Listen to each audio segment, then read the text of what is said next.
aceitei a Jesus, o velho mundo deixei, descobri a vida eterna no Senhor. A vaidade terminou quando Cristo em mim entrou. Eu agora sou liberto por amor. O amor só em Jesus, Ele é glória, Ele é luz. Seu amor me revelou ali na cruz. Quando tudo bem comigo está, quando tenho força para orar, agradeço a Deus, começo a cantar. Quando lutas vêm me assolar, quando trevas vêm me assombrar, clamo ao leão da tribo de Judá.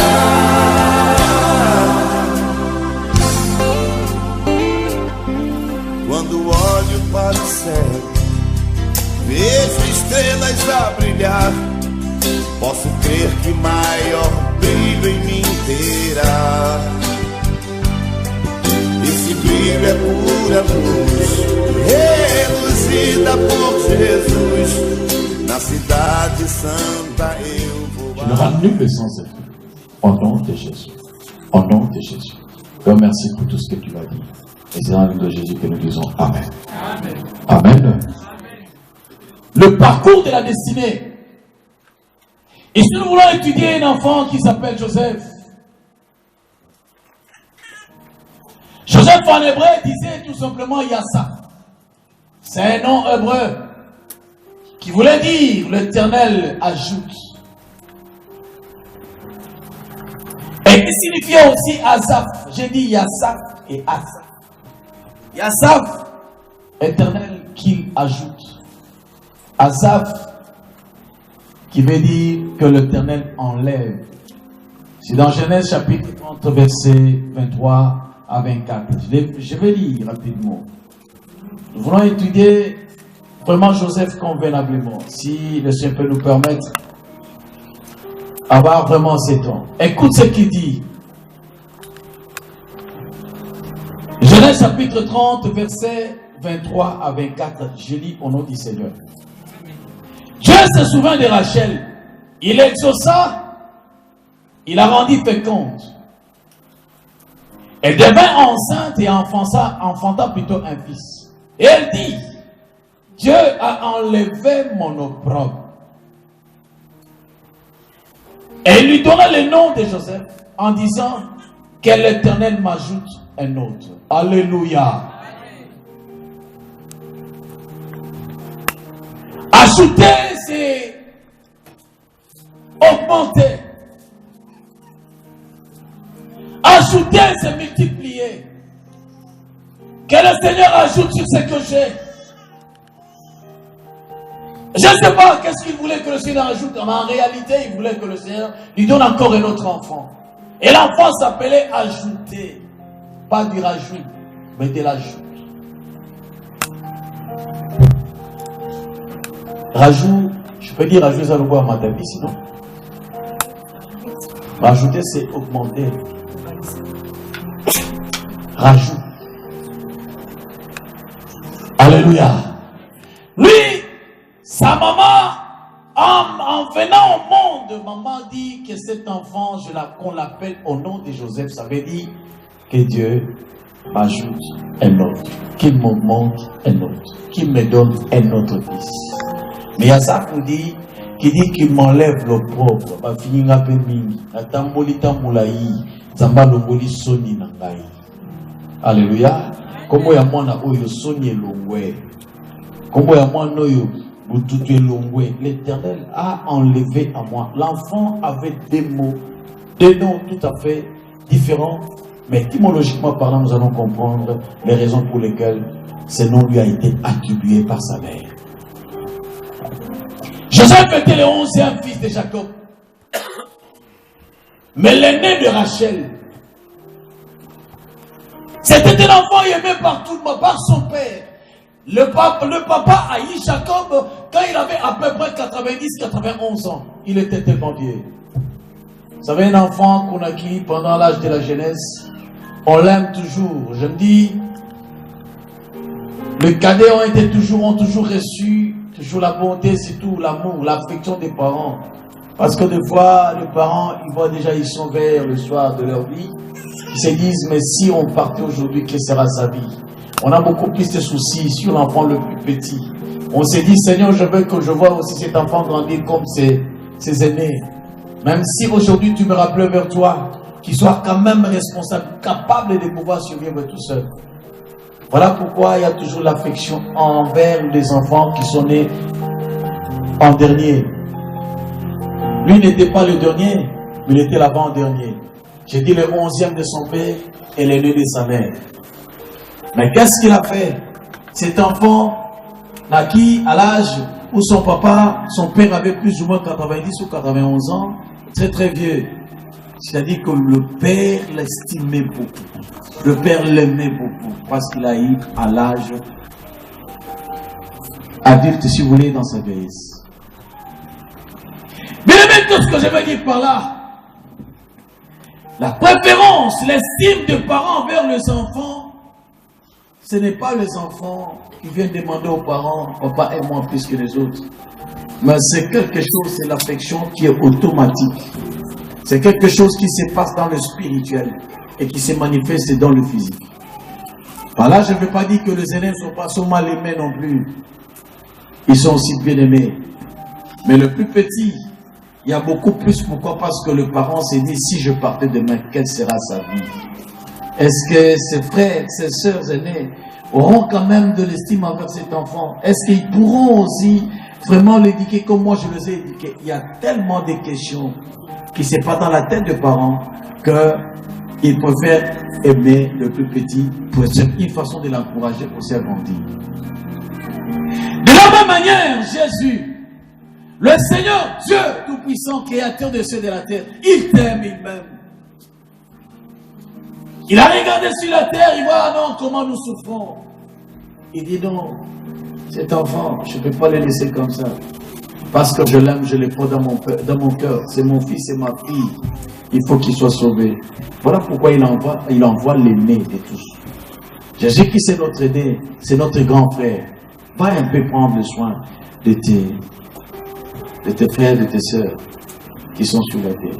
Il est venu avec l'amour paternel. Il nous a aimés. Il a accepté les châtiments qui nous donnent la paix sont tombés sur lui. Cette punition qui était réservée à toi, à moi, il a accepté en clouant dans la chair toutes ces souffrances à la croix pour que toi tu sois sauvé. Quel amour! Voilà l'amour du Père envers ses enfants. Qui m'entend? Parce que tu es le main de Dieu, le main de Jésus, ça doit créer la jalousie quelque part. Vous savez, il y a toujours un signe qui témoigne que cet enfant est aimé de ses parents. Il y a un signe. Vous pouvez vous mettre à table, vous êtes en train de manger, on mange à un moment donné. Voilà, le vieux, il laisse une part au petit. Il y a toujours quelque chose qui est réservé pour les enfants. Alléluia. Il y a un signe, celui-là, son papa, il a témoigné ceci. Il a prouvé que j'aime cet enfant, comment il a fait. Non pas avec la bouffe, mais il lui a confectionné un vêtement de multiples couleurs, de plusieurs couleurs. Donc il aimait Joseph comme il ne pouvait pas aimer les autres enfants. Le vêtement de plusieurs couleurs, la préférence paternelle excita la jalousie de ses frères. Vous savez, quand on est beaucoup aimé, même pas aimé, mais quand on s'occupe toujours de toi, vous êtes dans une société, dans un groupe, mais si le passé a beaucoup plus la considération sur toi que sur les autres, bien qu'il ne peut pas le dire, même dans l'église, c'est la préférence. Vous savez, il y a des choses qui se font spontanément, spirituellement, mais qui se manifestent spontanément. Qui m'entend? C'est pas que non, on n'aime pas ces gars, on n'aime pas cela plus que ça. Non, c'est des choses comme ceux qui écoutent. Alléluia. Quand on a déjà la préférence paternelle, ça crée des jalousies. Bien aussi la jalousie saine. Papa, mais pourquoi tu fais ça? Moi aussi je suis ton fils, non? Oui, je t'aime mon fils. Lui aussi sera grand comme toi. J'ai vu Joseph quand il a amené ses enfants Ephraïm et Manassé devant son père Jacob pour le bénir. Papa qui a confondu avec le poids de l'âge, il croyait que papa a confondu le main. Le petit à droite et le grand à gauche. Et papa, lui, il vient avec son calcul mental, calcul charnel et physique. Il met le petit, le grand à droite et le petit à gauche. Il savait que normalement, d'une façon ordinaire et normale, la main devrait se poser directement, la main droite sur le grand et la main gauche sur le petit. Mais curieusement, papa n'a pas fait ce geste, il a croisé les mains. Alléluia. La main droite sur le petit et la main gauche sur le grand.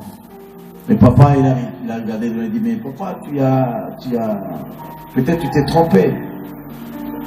Amen. Alléluia. Dieu ne se trompe pas. Dieu ne fait pas exception à personne. Il fait grâce à qui il veut et comme il veut. Alléluia. Lui-même, il a été préféré de son père plus que les autres. Et voilà, par rapport à ses enfants, il dit non, papa, regarde, le nez, il est à droite. Étends tout simplement ta main sur celui qui est à droite et le nez et ta main gauche sur celui qui est à ta gauche. Mais papa, il a dit non, s'il est grand, lui aussi il sera grand. Il sera aussi grand comme lui. Vous savez, les parents, il y a des préférences, mais je me rêve que quand nous bénissons les enfants, il faut avoir le discernement. Alléluia.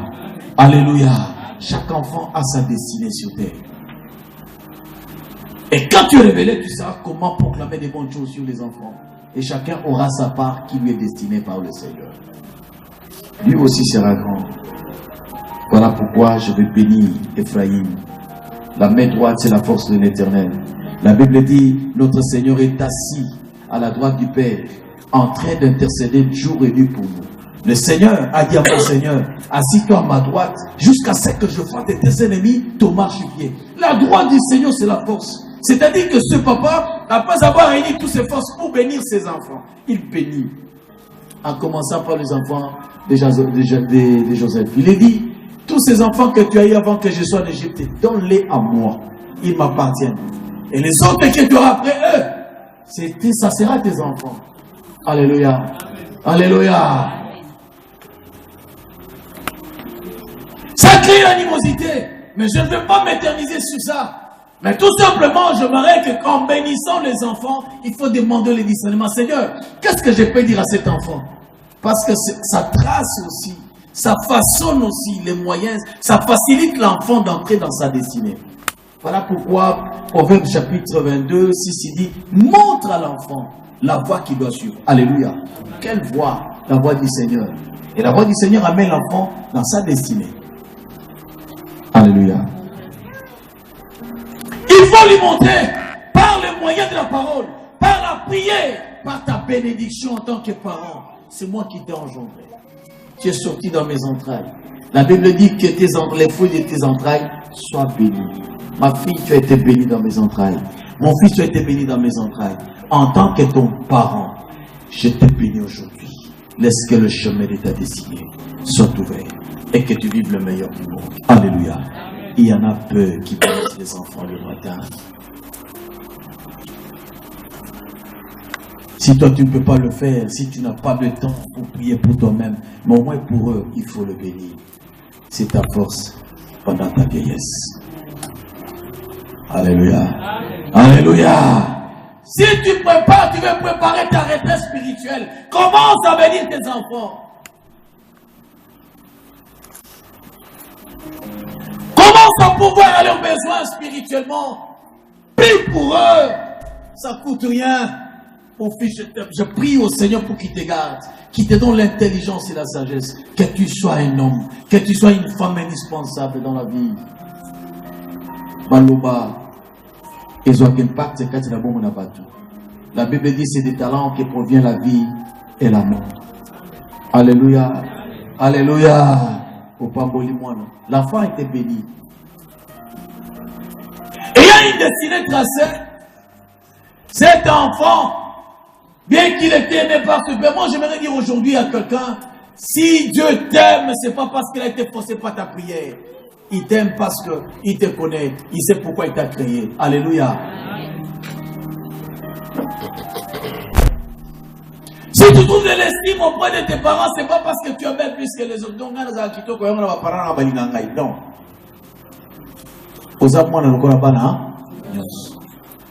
Alléluia. Ils ont des goulous et pesamelio. Kotomo la mapekade. Mwana.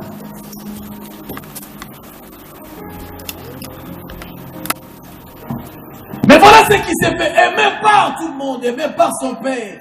Papa l'a manifesté, il a distingué des autres. Un vêtement de multiples couleurs. Chaque couleur est différente d'une autre. Et vous allez remarquer même quand tu regardes dans le ciel, tu vois l'arc-en-ciel. C'est visiblement facile à comprendre, à distinguer des couleurs. Il y a la bleue, il y a la couleur bleue, il y a la couleur jaune, il y a la couleur rouge.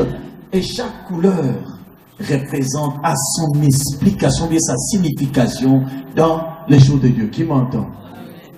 Plusieurs couleurs, plusieurs grâces. Effectivement, il avait la grâce du Seigneur. Et voilà ce qu'il a fait. Cet enfant, un jour, un matin, il vient et dit, écoutez, papa, je vis ça. J'ai vu l'étoile, les 11 étoiles. J'ai vu la lune et les soleils se prosterner devant moi. Premier rêve. Papa l'a réprimandé. Papa l'a... Tout de suite, il a gueulé sur lui. Arrête, qu'est-ce que tu veux dire par là? Papa le savait que ce que tu dis là, ça peut compliquer ta vie à travers tes frères. Parce que moi, je suis incapable de tuer l'enfant que je mise au monde. Mais tes frères, peut-être, ils peuvent le faire. Alléluia. Alléluia. Deuxième jour, il vient encore avec un autre rêve. Papa, j'ai vu 3 lits.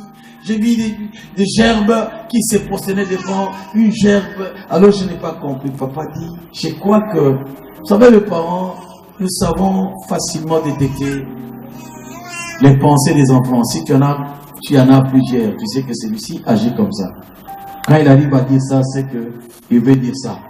Celui-là, quand il fait ses gestes comme ça, ces signes-là, ça veut dire ça. Bien que tu peux peut-être taper à côté, mais au moins 50%. Tu es dedans. Alléluia. Tu comprends. Papa l'avait dit, il avait su, il avait compris que non, cet enfant, il n'est pas comme les autres. Nous le savons. Alléluia. Cet enfant, moi, nous n'avons compris la raté. Vous savez ce que vous